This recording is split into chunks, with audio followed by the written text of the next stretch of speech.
ఆమెను గాదిని అబ్రహాము సేవకుడికి అతనితో వచ్చిన మనుషులు సాగనంపినప్పుడు వారు దీవిస్తున్నారు కదా.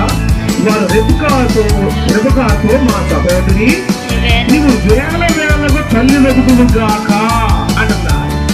అంటే ఏంటి వాళ్ళ ఉద్దేశం ఏంటి? ఆంతర్యము నువ్వు ఎకరాలు పొందుము కాక, ఓ తాళ్ళు నాంకాళ్ళు వడ్డాలు చెప్తూ కాక అన్నాళ్ళు, నువ్వు పిల్లల్ని తందువు కాక అంటున్నారు. స్తోత్రం చెప్పండి. మన పితరులు కన్నారు కాబట్టి మన పిల్లలు కట్టినాం, మనం పెళ్లి చేసుకున్నాం. ఈ బిడ్డ కూడా, ఈ శ్రీకన్య కూడా ఈ రోజుతో లాస్ట్ ఈ పిల్లగా నెక్స్ట్ రోజు మరి ఉప్పుడి వాసనలు అయిపోయింది. అది కూడా కాటులో పడింది. మరి దేంట్లో అది కూడా దాసరపాలెం అంట కదా. కాటులో ఉన్న ఉప్పుడి దాసరపాలు అంటే లక్షణమాయ ఉప్పుడి మందసలు కలిసి అత్తనాడు అర్థం కదా. అది కూడా దాసరపాలు ఉంది అక్కడ. మరి ఏదేమైనా ఈ శ్రీకన్య అనే పిల్ల చక్కగా వాళ్ళ యొక్క అత్తగారి ఇంట్లో మమేకమైపోయి వాళ్ళ ఇష్టాలు వాళ్ళకి ఎలా ఉంటే మంచిదో పద్ధతి ఉంటుందో అనుసరించి సామెతలో ఉంది 30వ అధ్యాయంలో